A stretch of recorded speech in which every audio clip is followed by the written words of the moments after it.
दोस्तों, आज हम आपको एक ऐसी कहानी बताएंगे जो आपके दिल को छू लेगी।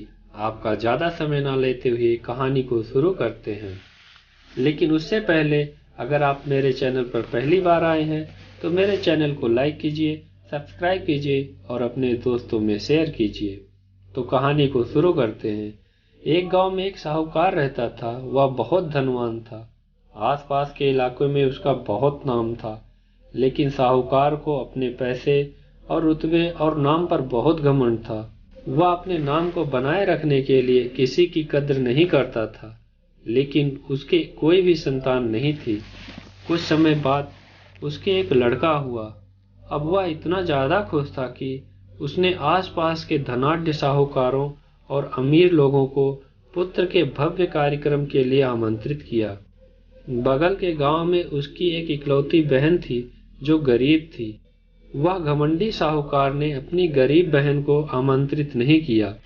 जब यह बात उसकी बहन को पता चली कि मेरे भाई को संतान हुआ है तो वह बहन बहुत ज्यादा खुश हुई और उसने सोचा कि भाई गलती से भूल गया हो, लेकिन वह तो मेरा घर है और वहाँ मेरा मायका है, तो घर वालों को बुलाने की कोई जरूरत नहीं होती है। यह सोचते हुए जब बहन मायके पहुंची तो इतने विशाल और भव्य कार्यक्रम देखकर वह बहुत खुश हुई, लेकिन उसके कपड़े बहुत गंदे। जब उसने वहां पहुंचकर भाई से मिलने की कोशिश की तो साहूकार बहाना बनाकर दूसरी तरफ चला गया। तो बहन ने सोचा कि भाई अकेला है और वहां बहुत बड़े बड़े लोग आए हैं, तो कुछ काम याद आ गया होगा। फिर वह अपने भाभी के पास गई तो भाभी ने उसे खाना खाने के लिए बोला। जब बहन खाना खाने के लिए अमीर लोगों के बीच पहुंची तो साहूकार यह देखकर अपनी बहन का अपमान करके घर से जाने के लिए बोला। अब क्या था, बहन को समझ नहीं आ रहा था कि ये सब क्या हो रहा है और वह रोते हुए घर से चली गई। रास्ते में उसे उसकी एक मित्र मिली जो उसे रोने का कारण पूछ रही थी, लेकिन बहन कुछ बताना नहीं चाहती थी। लेकिन दोस्त के ज्यादा कहने पर उसने वहां की सारी बात बताई। तो उसकी दोस्त ने उससे कहा, तुम परेशान मत हो, तुम एक कोई उद्योग शुरू करो और उसको इतना बढ़ाओ जिससे कि तुम्हारा भाई भी तुम्हारी कामयाबी देखकर हैरान हो जाए और तुम्हारा भाई एक दिन तुम्हारे पास आकर तुमसे माफी मांगेगा और तुम्हें अपने घर भी ले जाएगा।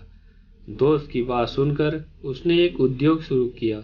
अब क्या था, देखते ही देखते उसका व्यापार इतना बढ़ गया कि आसपास के 100 गांवों में उसके जितना अमीर कोई नहीं था। यह सब देखकर साहूकार ने सोचा कि एक दिन मैं अपनी बहन से मिल के आता हूँ। तो वह अपनी बहन से मिलने गया। बहन ने भाई को अपने घर पर देखकर बहुत खुश थी और उसका स्वागत किया। बहन की उन्नति देखकर साहूकार ने उसे अपने घर पर बुलाया। जब बहन साहूकार के घर पहुंची तो साहूकार दरवाजे पर खड़ा होकर बहन का स्वागत किया और उसे खाने के लिए बोला। तो बहन अपना सारा जेवर उतारकर थाली में रख दिया और जेवर को खाना खिलाने लगी। वहां पर खड़े लोग यह देखकर हैरान थे और बहन से बोले, यह क्या है? तो बहन ने जवाब दिया, यह स्वागत मेरा नहीं है, यह स्वागत तो इन जेवरों का है। यह बात सुनकर घमंडी साहूकार बहन के पैर में गिर गया और माफी मांगी। बहन ने अपने भाई को माफ कर उसे अपने गले से लगा लिया। दोस्तों, पैसे सिर्फ जीवन को सरल बनाने के लिए होते हैं। पैसे अगर एक बार खर्च हो गए तो उन्हें दोबारा कमाया जा सकता है, जबकि रिश्ते जीवन में मिले किसी वरदान की तरह हैं। अगर उन्हें सच्चे मन और निस्वार्थ भाव से निभाया जाए तो हमें हमेशा खुशियां देते रहते हैं, जबकि अगर रिश्ता टूट गया तो उन्हें हम कभी कमा नहीं सकते, ना ही हम उन्हें वापस ला सकते हैं। दोस्तों, उम्मीद है कि यह कहानी आपके भी दिल को छुई होगी। आप सभी का पूरी कहानी देखने के लिए धन्यवाद। आप सभी को हमारे चैनल पर ऐसी कहानियां मिलती रहेंगी।